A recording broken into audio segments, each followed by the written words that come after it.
Welcome back to ParentingU. I'm Stephanie, and we're here to help you on this amazing journey we call parenting. Today, we welcome Dr. Reuben Battley, an adolescent medicine specialist with Our Lady of the Lake Children's Health here in Baton Rouge. And we're going to talk all things teens. We're glad you're here. Welcome back to ParentingU, Dr. Battley. I'm so glad you're here. Thank you for having me. So tell me a little bit about what may have changed since the last time we saw you. You were on our first season, which was probably 3-4 pre-COVID years at least. Yes. But what are you up to these days? I think then, we moved to the Children's Hospital because that was before this. That's right. And so still doing a specialty clinic. I was like, since then, there was a little pandemic in between. My kids like to call it a pajama. So there's been a pretty big influx of mental health and just behavioral concerns kind of post-COVID. Mhm. I feel like there's a lot of effects that kind of people are noticing. Mhm. And Yeah. For those who aren't as familiar, tell us a little bit about your specialty. so adolescent medicine, you could just think of it as a specialty that focuses on teens, age range typically like 12 to 25. I do 12 to 21. Really anything that can arise in that time period, from acne to, I guess, menstrual problems to behavioral concerns, stress, anxiety, depression, ADHD. Mhm. So it's kind of the gamut of teen issues, but from a specialized perspective, a little bit more time to dig and kind of figure out what's going on because I have the gift of some time in primary care. You don't have as much time, so it can be difficult. Yeah. Well, and the last time you were here, we talked about self-esteem and kind of how that is so important. And this season, we're focusing all on tweens and teens.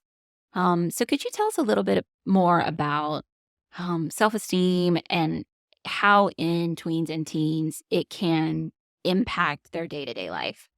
Self-esteem is super important because a lack of self-esteem can really drive a lot of behaviors. And so self-esteem can help avoid like some of the effects of peer pressure and just really help in that decision making because teens aren't the most notorious excellent decision makers. So any tool you kind of can equip them with to help them along that path and journey is really important.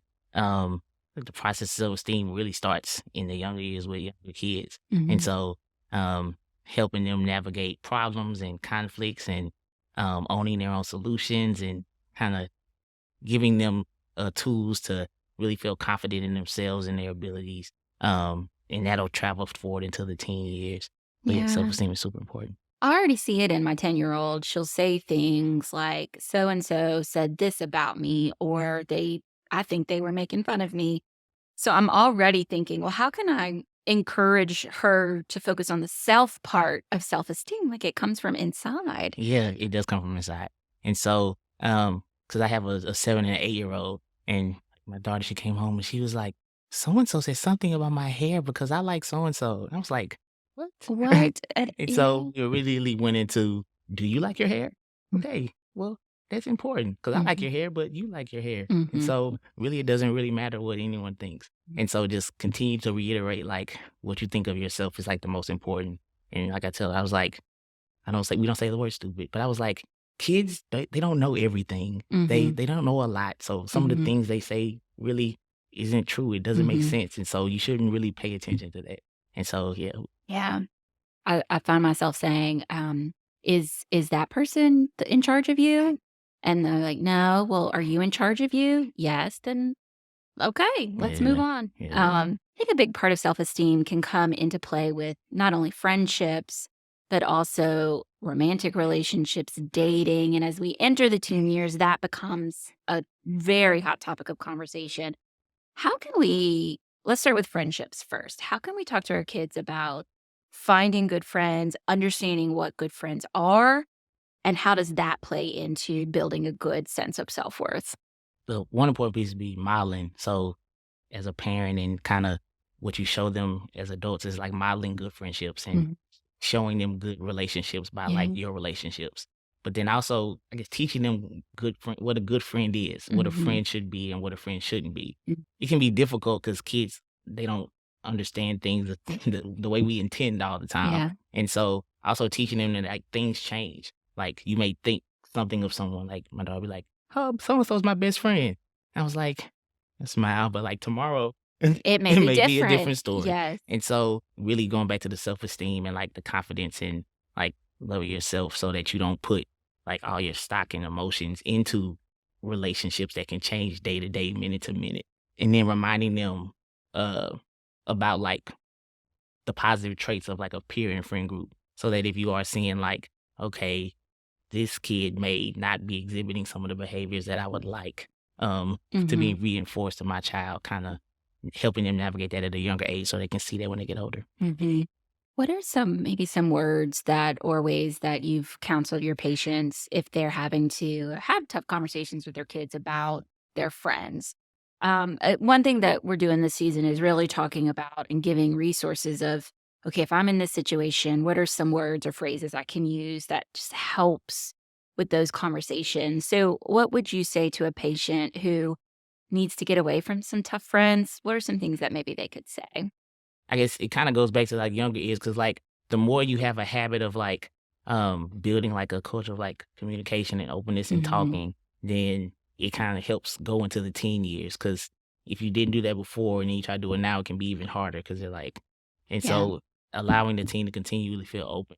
I guess you really wanna avoid, like, telling them what they should do, Mhm. because you really want them to really understand and kinda own the solutions so Yeah. that because the goal is to allow them to make their own decisions so that they can make healthy decisions as they get older. So kinda helping them navigate that when Mm. they're teens. If I have a teen that, like, identifies, like, "Okay, maybe this isn't, like, a good friend group," I'm like, "Yes." Yes, that's a Like, good thing. that's the hard part, to Mhm. identify that. Ah. Yeah. So that already says, like, "Okay, we did something right." And so kinda Mhm. helping them navigate that and get out of that.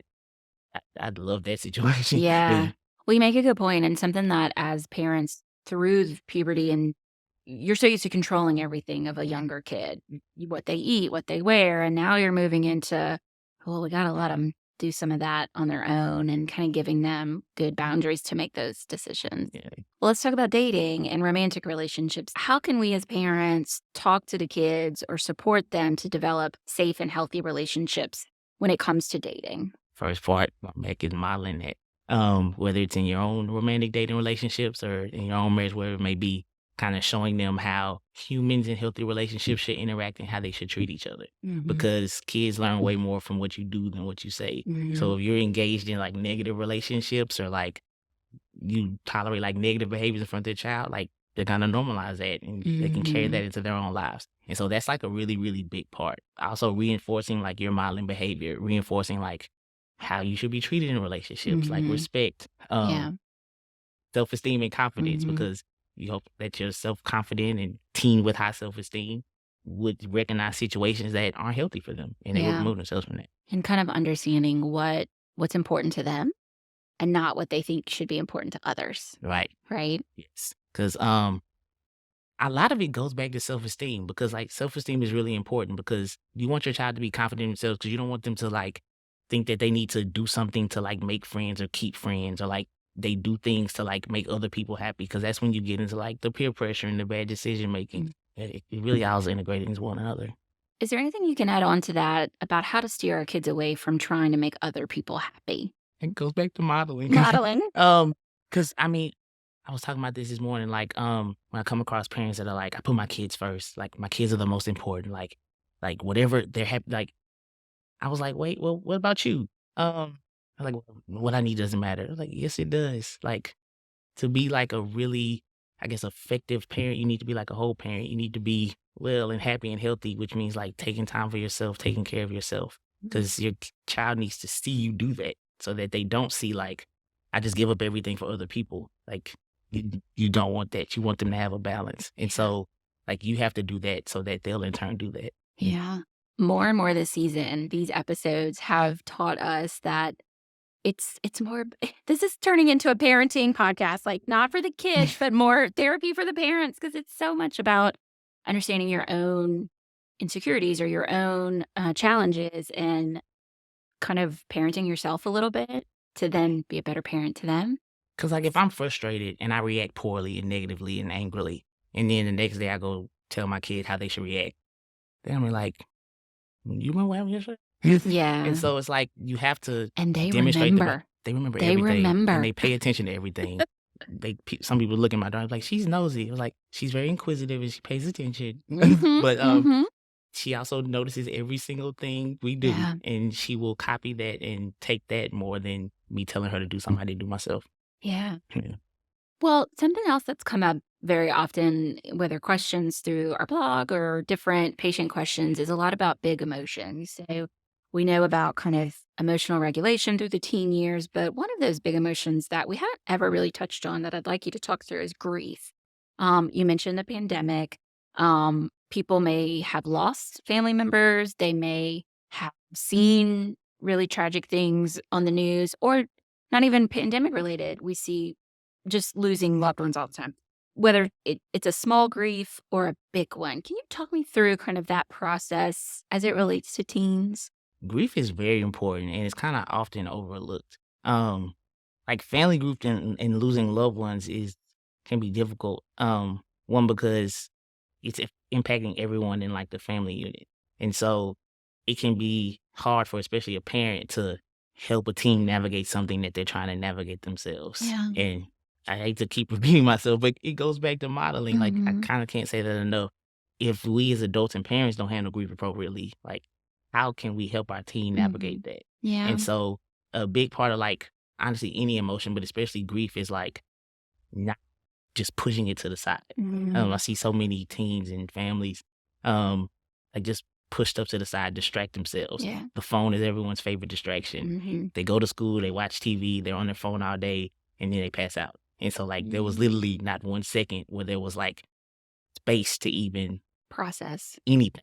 And Mhm. so like these unprocessed emotions just build up over time and then they kind of just pile up.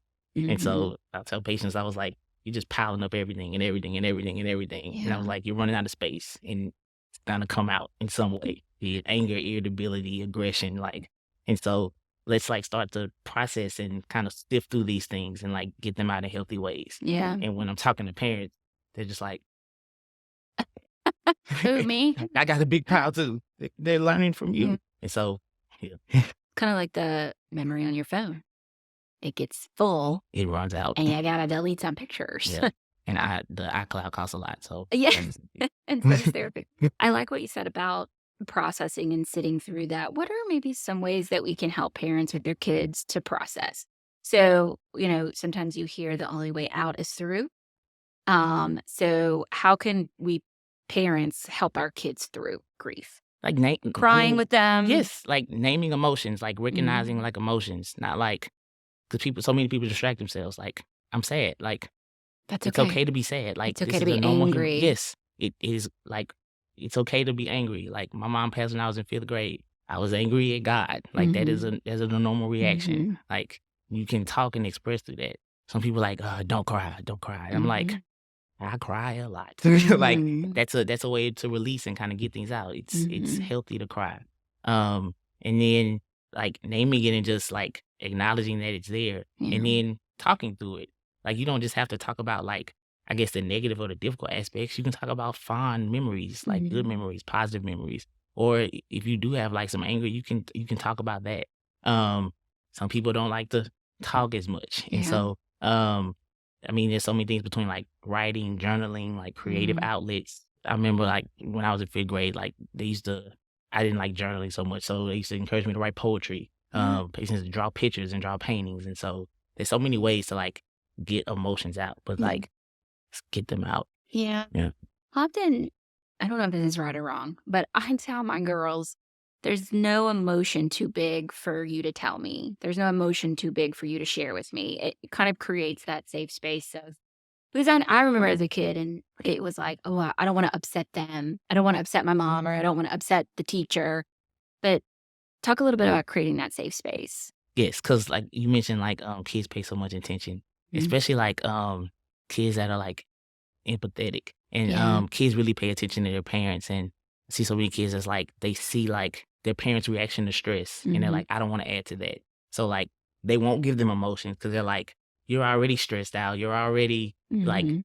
I'm Yeah. watching your reaction, so I don't want to like add to that and make things worse for you. So I just keep it to myself. And then Hmm. it just grows. Modeling healthy responses to like conflicts and negative things and then actually allowing that safe space on a regular basis. Because you can say, oh, you can talk to me. But then if they talk to you and you're irritated, you're annoyed, you're bothered, you don't have time, you have a negative reaction, then like, it's like you said I could talk to you, but you're not showing me I can talk to you. Yeah. And so like making your words match your actions.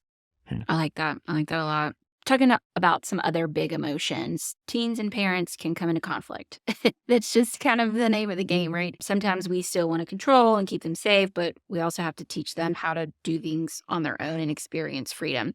How would you coach parents in managing this conflict to improve communication? It depends on, I guess, the origin of the conflict and kind of where it's coming from. Because if you're talking about, I guess, like just straightforward, just simple conflict disagreements, that's a perfect way to model healthy communication. Yeah. Like responding in a non-condescending, without raising your voice, being patient, being open, and allowing dialogue back and forth. So just having a healthy conversation with your teen, which can be difficult because growing up back in the day, it's like you don't have an opinion till you're 18. Right, Like, right. but we do have an opinion. It's just you telling me I don't have an opinion. I just kept it to myself. Allow me to express myself, and then let's talk about it. Because like the old adage is we don't have to agree. It's okay to like not agree, but at the end, if the goal is for me to make healthy decisions, be a successful adult, like you have to like work with me through that. It just doesn't happen like on my 18th birthday. If there's no magic switch when you turn 18. You're an adult now, bye. Good luck out there. Okay. Yeah. How do we, in that case, extend that same open communication to friend conflicts? Because we see or we hear a lot about parents stepping in and not letting kids figure things out themselves. How do we encourage parents? I guess it kind of goes back to modeling good friendships, making sure you're reinforcing and teaching them what good and healthy relationships are. So with that, when those things aren't present, they can know like maybe this isn't good, and they can remove themselves from the situation. I guess conflicts in communication with like, I guess outside parties can be somewhat difficult because you can't like control or give advice to the other person. You don't really know like, I don't mean to say what is in like a derogatory term, but like who or what you're talking to, what meaning like you don't know what they're dealing with, what they're going through. Because like you could be talking completely reasonably, using like every skill in the book to a person, and then it not change what you're getting back, and it has nothing to do with you. Yeah. And so I guess that goes into the teaching about healthy relationships, because literally everything that people say and do to people isn't a result of like the person that's receiving it. And so teaching, I guess, your teens that, because you don't want them to internalize like the things people say, the negative things people say, or like the negative behaviors, because then they'll be like, well, what did I do to deserve this? It's like, you didn't do anything. It's like sometimes people just do things that has nothing to do with you. And so you need to be able to separate that and be confident in who you are and just kind of move along. I think that's good advice for adults too. Yeah. Well, tell me, what's good about teens these days? Like what are you seeing that's encouraging for either how they're treating each other or what they're doing, how they're connecting? There's a lot good about teens. Teens these days are very informed. The phone has a lot of cons. Social media has a lot of cons. But you have a generation that is understanding like self-care and balance and wellness, and identifying like issues and seeking out mental health and resources. And so I think that's a really positive thing. They're also very resilient.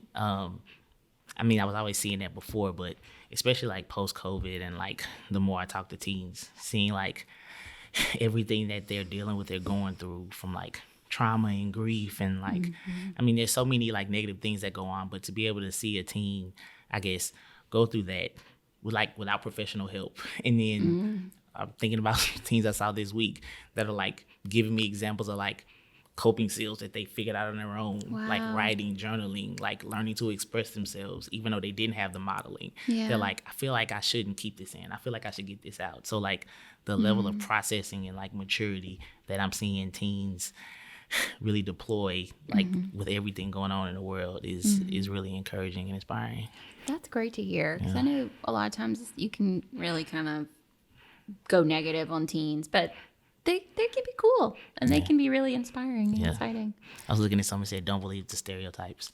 So there's a lot of stereotypes and negative adages on teens, but you can interpret everything that you see, like good and bad, in a positive light. Yeah. And so as parents, like, we should definitely practice more kind of shifting what we see into something positive, because it's not always negative. Yeah. Like the defiant, argumentative teen, that could be a confident, courageous leadership team that'll own a company. Like, and so really just kind of shifting how you look at it and finding the positives in like those interactions. Well, is there anything else you're seeing in your office or in your clinic that you would want parents to know about or just be aware of, that they can be on the lookout for their kids? I guess the pitfalls and the dangers and the things that kids are exposed to day to day that are constantly changing. A big one that I'm seeing is like, I know there's like the vaping kind of trend that's gone on, but like the vaping devices with the THC marijuana, those are becoming more and more common and really available. But I mean, to adults, we see they look the same, so you think it's like nicotine and vaping, and so they're very different, and they're very strong, and a lot of kids don't know really what they're dealing with because they just like get it from someone. So those can have really, really negative effects, and so really there's a lot of new technology as far as like things that kids are exposed to that are really important to be aware of. And then also, especially with like younger kids, younger teens, and older teens, is I know they've always talked about like the dangers of social media, like the dangers of like just internet technology. It's not just computers and phones, it's gaming systems and tablets, and really like anything connected to the internet has the potential to expose them to a lot of things. And so I'm not sure how familiar you know word like Roblox and like the chat rooms in there, like really be aware like what's on your kids' devices, what they're doing.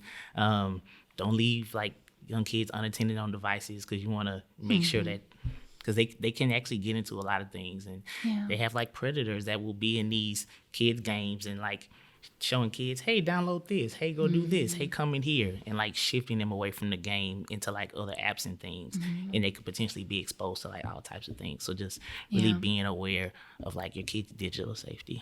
We were talking about that, you also being open to sharing what you're doing on digital spaces so that they see that it's just part of our family culture, that we're open about the types of things we do online and the types of games we play and who we talk to. And that kind of goes back to the modeling, right?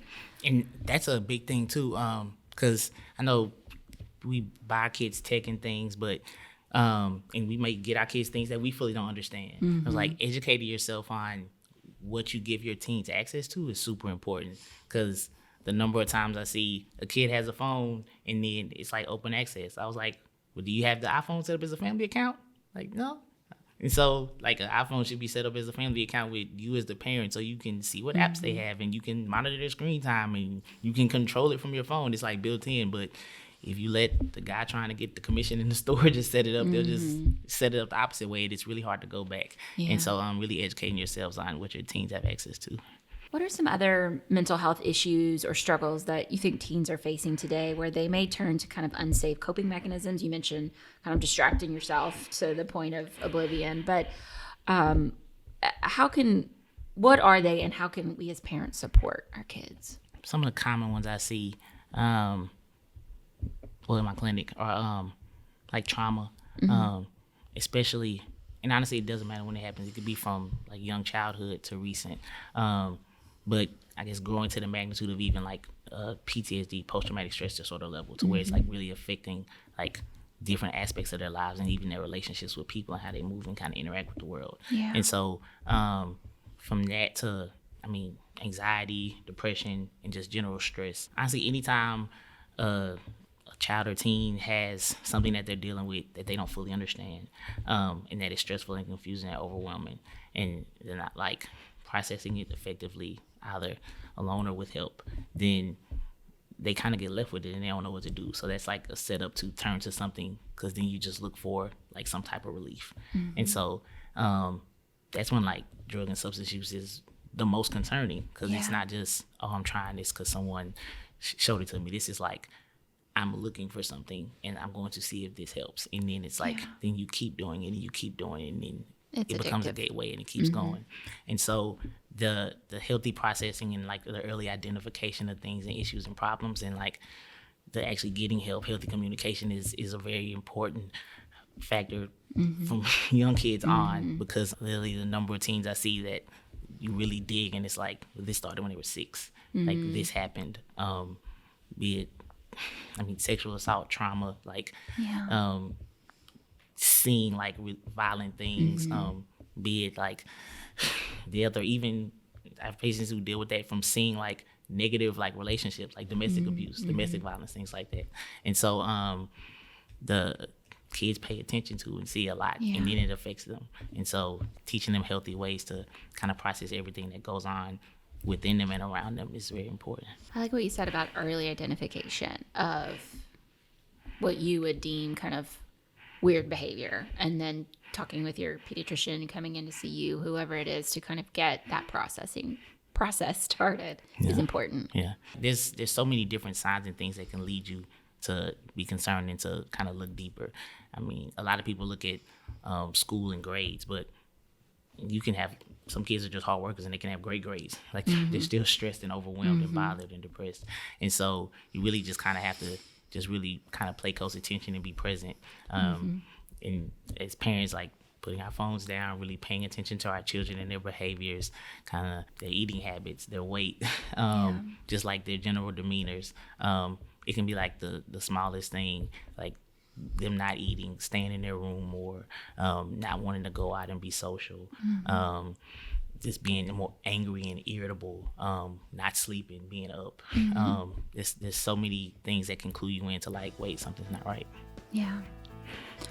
Well, all that has been so interesting. I know that what you have told us, I know will help a lot of parents. It's helping me. So thank you so much for being here. Thank you. Thanks again for joining us today. If you know anyone who could benefit from hearing these great tips from Dr. Battley, we hope you'll share the episode. We'll see you next time.